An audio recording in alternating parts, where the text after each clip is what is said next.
So open that page, I'll search for my fix, find what I need in the deep dark abyss. Welcome to AI Skeptics, the podcast. Today we have a special guest, Kevin Frazier. I'm really glad to have you here today, Kevin. Just for the viewers and listeners, Kevin wears 4 hats as far as I can tell, maybe more. And I kind of want to spend the entire 30 minutes talking to you about all the things you do. But I'll hold myself back because we have a lot of juicy things to talk about. But plus I have my maple old fashioned to be drinking, so I don't have time for all that. You didn't send one my way. I feel like that needs to be a part of the guest package, right? Bring your drink. Yeah. That's a crucial invite note. I need to see. My bad. Yeah. My bad. Next time. But no, it's great to join you all, and I'll join you all in spirit. I'm only drinking some hot cocoa, actually, which Jake and I just learned is in short supply. So I feel blessed to have some warm heart cocoa here in Texas. Don't disclose your location. You might get people coming to your door. That's true. Although I feel relatively assured of the security here at the University of Texas, but I guess I'll find out. But yeah, so I'm the director of the AI Innovation and Law program at the University of Texas, a senior fellow at the Abundance Institute, and a senior editor at Lawfare. And how the heck does that all come together? Yeah. The shortest story and the clearest line through it all is that I'm a big fan of providing more information to people about technology and having more nuanced debates and conversations about technology. Yeah. I think for a lot of folks, technology feels like something that's happening to them rather than something that they can express agency over or come to understand and be sort of savvy consumers. Yeah. And we should change that. I'm kind of a product of the digital divide was one of the first issues that I became super passionate about. Started a nonprofit called No One Left Offline in San Francisco, NOLO. Yes, I am horrible at naming things. Don't let me name your child, but I will try to. And so now I think we're in a similar moment, right? Where we face this new transformative technology that everyone agrees is going to change basically everything from your education to your job to what you read, so on and so forth. So how do we go about this in a deliberate, thoughtful fashion rather than going through a sort of panicked response? Which is why it was so great to meet you, Kathy, at the digital ethics convening there in New Haven. Right. That's where we met. And listen, I don't know. I feel like if you don't mind me just pushing back a little bit on all of your optimism. That would be great. Because after all, this is the AI Skeptics podcast here. I think we can meet in the middle. And I think that is we want to interrogate what's going on here. And we don't want it to feel like a violation of our ethics or of our constitutional rights, And partly the word constitution is in my head because I just read your really interesting Lawfare piece about Claude's new constitution. And maybe if we have time, we'll talk about that. I'd love to. Super interesting. But I also looked at the Abundance Institute and it really did say the word optimistic. This is for optimistic people. I don't think I could call myself that. I don't want to call myself a pessimist, but a skeptic, a real skeptic. Yeah. But on the other hand, I don't want to disagree with you, Kevin, because when you say people feel like technology is happening to them, I couldn't agree more. Mm-hmm. The difference is, I think they're right. I actually think they're right, and I'm not trying to talk them out of it. But on the other hand, I would like to acclimate them. So anyway, I feel like we're philosophically interesting connection here. Yeah, I think there's a commonality here, which is to say not being too hyperbolic or too panicked about this conversation, but bringing some degree of rigor to the conversation. And you're applying it in a certain mindset, and I'm just applying it from another perspective. And I think, love it. If I were to critique myself and shoot the biggest shot across the bow, I don't know. I'm not a sailor. Why do we say this? But anyways, I would attack that optimism and say, hey, you just said how's the digital divide going? And we still have millions of rural Americans who don't have access to bandwidth or high-speed bandwidth internet. Same goes for a lot of Americans in urban communities. And now the conversation has entirely shifted. Yeah. And we're not even talking about the digital divide anymore. And I feel like that's the story of modern technology. It's like we were talking about that, but then like social media came up and we're just worried about social media. And now AI's come up and we're all shifting to the newest emergency. Before we go on, let's bring Jake into this. I want to make sure Jake and Kevin. Yeah, sure. We griped about that on a recent episode, the phenomenon in the AI, current AI era, where it's like people wave their arms about copyright violation, deep fakes. And it was like, all right, they waved their arms, and then a year later, there it all is, and nothing happened. So, and where'd they go? Yeah, if that's the trend, then that's not good enough for us here at AI Skeptics. I appreciate your high standards, and I would say the other thing I'd add in this kind of conversation about skepticism, which is warranted in many regards, and what is the proper role of optimism, and not to be too Pollyannish or perhaps romantic about optimism, but I do really believe that optimism is self-perpetuating, right? So when you think about the folks who are willing to bet on themselves and start a new business, or bet on themselves and move to a new part of the country, and bet on themselves and invest in some new credential or start a new educational program, those are all optimistic things. When you're pessimistic, you don't say, you know what, screw it, I'm moving to Texas. It's not going to work out. It's going to be the worst, but I'm going to uproot myself anyways. You just don't hear that, right? And so I think there needs to be some segment of society that is a little questionably optimistic. And maybe by natural disposition, I don't know. I just find myself already there in many regards. And so I'm happy, I guess, literally, to be optimistic about things, because I think it can be important culturally to sustain and develop that. Okay. Well, I mean, lots of responses to that. And I feel like we don't have time for this, but just to say, because this is a conversational podcast, like, mobility has gone way down in the last 50 years, right? And I agree with you that mobility is a kind of optimism. If you think of the rate of mobility, it's a kind of an optimism gauge, and it's descending as a trend. That's a problem.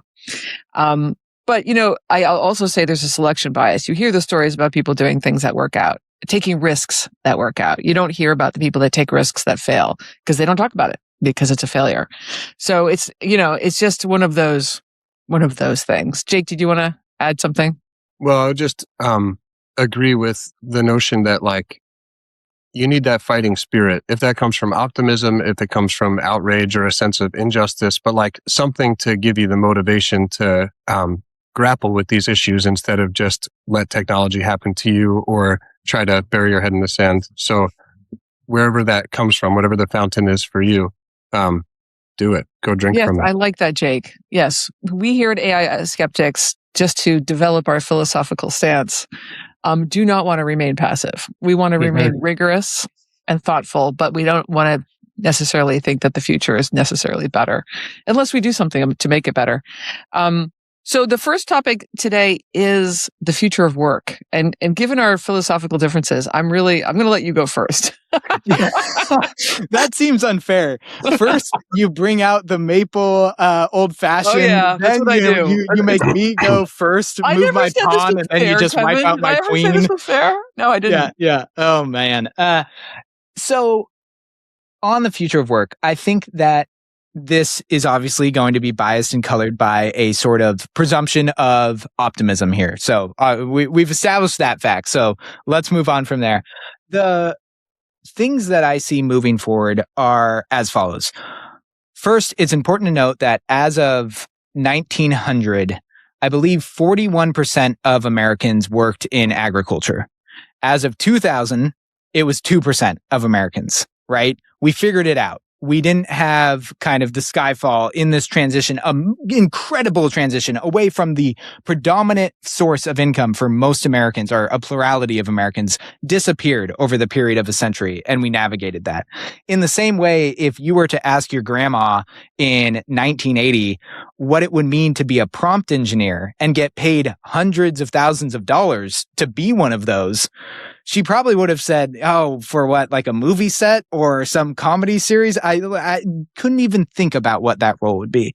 And so I see AI as one of another kind of general purpose technologies that will destroy some jobs. And I think the labs, I think policymakers, and I think economists need to be more blunt that jobs will be destroyed. Now, I don't think those jobs are going to be destroyed as quickly as some people think. One of the main reasons is go work at a university or go work at a massive Fortune 500 company and tell me how well that AI adoption is going. And I think your story is going to be, it's 3 years later and we're still on a pilot of the pilot, right? It's not happening as quickly as some folks are alleging. And so I think we'll have more of our jobs for longer than a lot of people are forecasting. Eventually, what I think we'll come to see is a more fluid labor market. Now, this, in many ways, feels odd and probably causes some degree of discomfort because for most folks, let's say millennials and older, we were raised or had some notion of a 9-to-5 W-2 job that you would at least have for maybe 10 years, if not 20 years, and maybe get a pension or at least a really nice watch. That's just gone, right? And so it feels scary, and I think anything new feels scary. So the question is, how do we turn that into a source of economic security for Americans? And that's where I'm a big champion of thinking through what are some of the mechanisms that can get to the mobility we were talking about earlier, that can empower Americans to do the things that they really care about. I don't think very many people today, for example, would raise their hand and say, actually, I want to scoop poop from horses on, Central Avenue or whatever it is. It's a good thing that a lot of the jobs that used to be predominant are gone now. And so what I'm optimistic about is a few things. Number one, we're seeing a huge movement on decredentialing, which is to say we're seeing more and more jobs remove what some people call the paper ceiling of you can only apply for this job if you have a bachelor's degree or so on and so forth. So decredentialing, I think, opens more jobs to more people. That's really exciting. I'm optimistic about having universal licensing recognition so that we can have people, for example, earn a law degree, be recognized by a state bar in one state, and more easily move to opportunities in other states. And then finally, I'm optimistic about more skills-based hiring and education generally. Right now, I think for a lot of folks, they're a computer science major or they're a econ major because someone told them that was the best way to get a job at some point in time. If we can move to a skills-based mastery style of education and vocational training, then hopefully you can find more work that better aligns with what you actually care about. So there's my rant. I'll rest my case. I almost feel sorry for you, Kevin. It was unfair to make you go first, especially when I've been drinking my whiskey. Yeah, but Kath, you really leaned into it. Never said it was going to be fair. You want to go first? I really didn't. Listen, I just happened because the target audience for this, I think I mentioned this when we met, is young people, and including people my kids' age. I saw them go through, and they're still going through. Actually, my son has got an interview this afternoon, which is a miracle because it is hell to find a job now. So I would challenge your idea that fluidity in the job market is a good thing. By the way, we at Orca and at Ocean, we actually audit hiring systems. And we've been told by everyone in sight on both sides of the hiring, system, like the people who are hiring and the people who are applying, just that is flooded with bots. Right? I'm just bringing this up as an example. Another example is maybe AI will be helpful in science, but you know what else is happening? All the science papers are being inundated with AI slop written by AI. So it's like there's major obstacles to this working out if the actual, what are they called? Bottlenecks are just filled with crap, which AI is incredibly good at creating, right? At the hiring moment of hiring, or at the moment of like science publishing new results. And the final thing I'd say is like, what I worry about with skills testing, because I think about that too. Like all these young people, they graduated with econ majors or with mechanical engineering degrees. Speaking of my two older sons, and there were no jobs out there because of AI, probably, or because of this overall economy, whatever it is, or the slop itself. Wouldn't it be great if they could prove themselves with skills-based testing? But guess what AI is really good at? That kind of testing. So my feeling is that the future of hiring really is kind of old-fashioned. Just like I think like the future of like testing kids for learning in college is like oral exams and maybe blue book exams. And I'll push back if you disagree. But like I feel like the future of hiring is like, I need to actually meet you in person and make sure you're not a bot and that you know your stuff. So, but that Can I is build on that, Kath? What's that?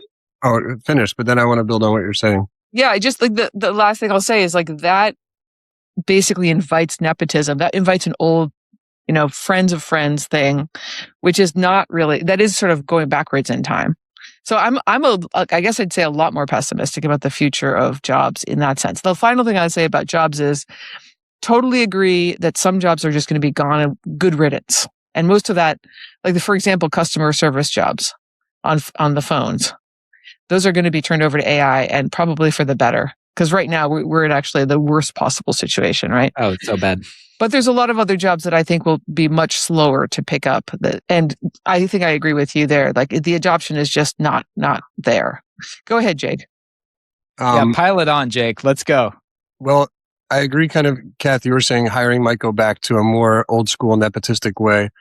I see it as a fork. Like there will be some high value jobs that get hired in an old, very high touch way. And then for most of the rest of jobs, it will be, Kevin, you were like a more fluid labor market. When you said that, I heard like gig work over a platform. And I think of such platforms as a way for the hirer to acquire the minimal unit of skill or labor that they need at the lowest possible cost, like from the person who's offering it at the lowest cost. I know this because I've used Fiverr before to get graphic design help. And I've shopped around and found like, okay, my budget for this is $150 and I'm going to filter like that. I'm going to find the best work for that. So I really think more fluid sounds good, but like a gig work job market where you can look across the globe for the person willing to provide that skill at the lowest cost and deliver it to you from Pakistan, for instance, like to deliver me a graphic design here. I don't think that's a great recipe for people who wish to do graphic design in the States where cost of living is higher. The other point I wanted to make is like millennials maybe not going to have the 9-to-5, 20-year job. I just want to say that in the US, healthcare, health insurance, and retirement savings beyond Social Security are sort of closely tied up in the model where people have career length jobs. And if we want to think about society post that model, we have to figure out how to get healthcare and retirement savings off of the career model. So the great news about being on the skeptical side and the optimist side in this podcast is I agree that we have to change a lot, right? Yeah. For my optimistic scenario to come to fruition, Jake, to your point, I couldn't agree more that we need portable benefits, right? You should be able to change jobs and not feel like you're going to go over a benefits cliff, right? If you move from W-2 employment to an independent contracting role, we need to make sure you can do so in a manner that aligns with having the basics of healthcare and savings and so on and so forth. And I totally agree also with respect to we need new systems, both for testing skills and identifying skills. And I'll go as far as to say, I think the future might look like, well, number one, the kind of easiest roadmap is more apprenticeships, right? Let's find ways to really encourage companies to actually provide those meaningful entry-level opportunities. And you see states like red states, like South Carolina, has one of the most robust apprenticeships programs in the country because they offer every corporation a $1,000 tax credit for each apprenticeship they offer. And they saw a huge surge in apprenticeships. Where is that across the country? I think that should be replicated. Is that like a paid position or an unpaid position? It's a paid position. And so I think that what wage they make, I'm not sure. I'll get back to you, Kathy. Yeah. Thank you for the homework. But the other thing I want to talk about for the AI and hiring conversation is I agree that the existing job market, I am so glad I'm not a part of it. But I also want to stress one thing, which is to say the best way to help people who are looking for jobs in the long term and even the medium term, and arguably even in the short run, is to create more jobs, right? How do we create more opportunities and new jobs and new positions for people to find work?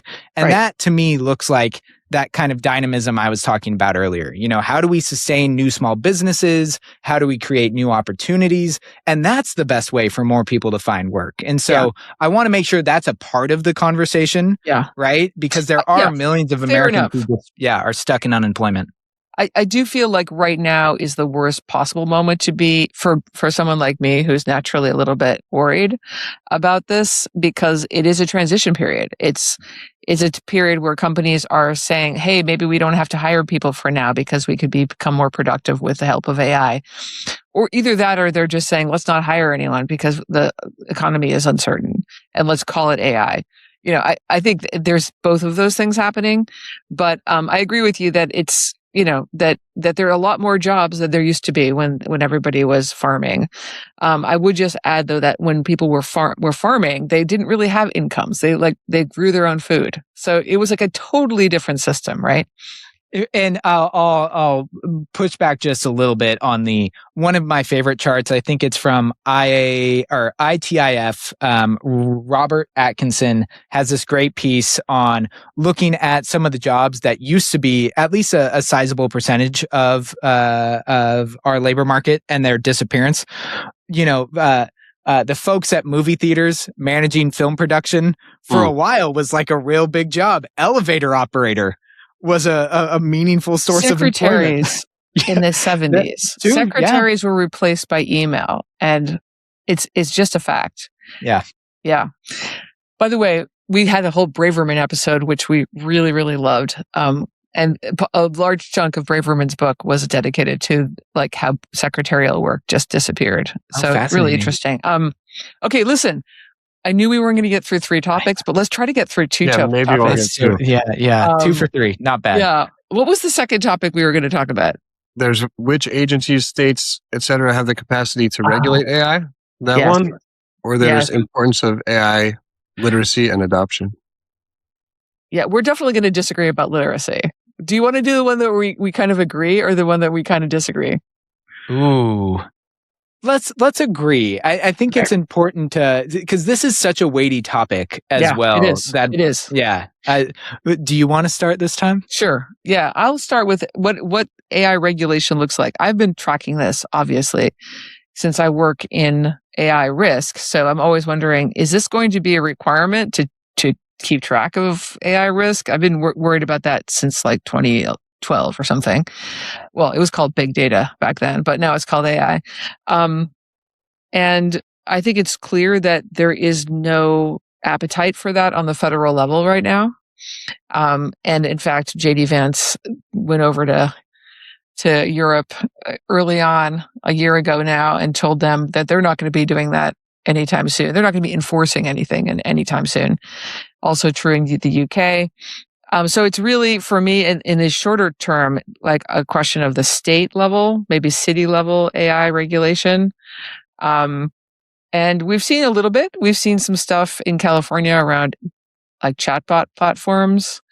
We have a few laws at the state level, like in Colorado and possibly other states that the feds keep thinking about putting a moratorium over. I think there was even an executive order saying there was a moratorium, although who knows what executive orders actually mean. So I think in the short term, it's looking bleak. I think in the longer term, it absolutely needs to happen. It absolutely needs to happen. And just fixing my eyes on like chatbot. And going back to your very interesting lawfare piece about the Constitution of Claude, it's really interesting to me when I read your piece, which I recommend to everyone. What does it mean to have a constitution for an AI chatbot? Like, how does it different or similar to the U.S. Constitution? One of the words that I was looking for and found in your piece, and this is, coming from Anthropic, was the word wisdom. And that's troubling to me. Like, they're claiming that with the help of the Constitution, they're going to be wise. And that's the opposite of what I've been observing when you think about all the folks, including adults, but also including children, who've been going through like AI psychosis or maybe even suicide on Claude, that same platform or other chatbot platforms. There's just a lot of harm that's happening right now, and it's happening at a faster and faster rate for more and more people. And for kids, and I just don't think it's not acceptable. I do think we're going to have to put a stop to it at some point. I couldn't agree more that we need rules, right? And we need good rules is the thing that maybe I will stress the most. And what concerns me is that the regulatory rush we're seeing in states right now is going to result in a lot of laws that give the appearance that there's been some meaningful progress in, for example, protecting kids, but in actuality, do nothing and probably just get embroiled in litigation for years to come. So one example would be there are a number of state bills across the country that have requirements, for example, that if a child or a minor user is engaging with an AI companion, then some bills it's usually arranged between every 1 hour or 2 hours or 3 hours. They have to be reminded that they're using an AI companion, that it's not a human. I can't think of a dumber intervention. If I go talk to a teenager and a little pop-up window comes up. Hi, you've been on this for an hour. Gee whiz, thanks, government. Like, that's not going to change behavior. What a waste of a law. Completely agree. And so this is where I think you and I, and you, Kathy and Jake will agree that we need evidence-driven policy here. And I am all for good laws that actually do what they claim to do, right? And the issue here is we have folks who don't understand the technology, just grasping for whatever sort of intervention seems palatable and hoping that it works out. And that's just a really bad approach. I'll go beyond evidence-based policy to say it should be harms-focused policy. There are kinds of interventions that might be proven to work, but like where I see a huge gap is legislation that focuses on what's the harm to real people and insisting that harm go down over time. And like we at Orca and Ocean have a hobby horse idea about this. We have a framework on how to develop a kind of regulation that would focus on a certain kind of harm, come up with a way to measure, is that actual harm happening to real people? At what scale? How many people? How much of the harm? You have to agree and negotiate over how to define that thing. But then it's like you measure it, and over time, the rule requires that it come down. And that's what I would suggest like good regulation could look like, is regulation that focuses on limiting the damage to real people. I mean, let me just like glue both of these ideas together, Kevin and Jake. And I think we do heartily agree about this. I wouldn't actually mind a bill that said you have to remind kids every 3 hours that they're talking to a computer. If we also had what Jake just mentioned, like another thing that's measuring the harm to kids. How long are they staying on? How emotionally dependent are they getting? How anxious or suicidal are they feeling? If we And if we required that we actually measure the efficacy, the effectiveness of reminding them that they're talking to a computer, does that change their behavior? Does that make it less harmful? If it does make it less harmful, let's keep that. If it doesn't make it less harmful, let's throw that away and try something else. In other words, we have to build an experiment. We have to build a scientific experiment, or we could just turn them off. But short of turning them off, we have to build an honest to goodness scientific experiment, trying to define the harms and trying to measure them and as a response to behaviors of the chatbots. And until we've all agreed on the experiment approach, we're just going to be throwing things at a wall and hoping that things are getting better. And if we don't actually measure whether things are getting better, it's not going to work. And that's the secret, right? Is good laws are actually really hard to write, but they're also not rocket science, right? We have tools like sunset clauses, retrospective review, data gathering mechanisms that can facilitate these ends. But oftentimes lawmakers just haven't even been exposed to the fact that these tools exist, which is a whole nother podcast, which I'd love to join because this has been super fun. This has been super fun. Kevin, we might actually just go ahead and invite you to our coalition that was working on this exact question. Oh, that'd be great. Yeah, that would be great. It's been such a pleasure, and I hope you don't mind me needling you. As I understand it, Kevin, one of the reasons that we invited you to this podcast is because you have a podcast. Didn't we have a conversation where with four of us that all had podcasts, and we're I'll be on yours if you're on mine and stuff like that. So you can come, you can bring me to yours and pummel me if you'd like. Oh my gosh. No, I would love to have you all come on and talk about this harms-based approach because I think it's fascinating and it needs to be mentioned, and especially zooming out because not every AI problem is actually an AI problem. It's a broader issue, right? Teen mental health was here way before AI was here, right? And we need to have a broader conversation about why folks feel lonely in the first place rather than what's wrong with AI. So no, the invites are going to be flying. We're going to have tons of podcast episodes. Let's make it happen. And next time I'll warn you that I'm going to be bringing a drink. Okay. I'll bring 2 just for good measure. Thank you so much, Kevin. Thanks for having me. Thanks for coming. All right. And see you guys next week. See you next time, skeptics.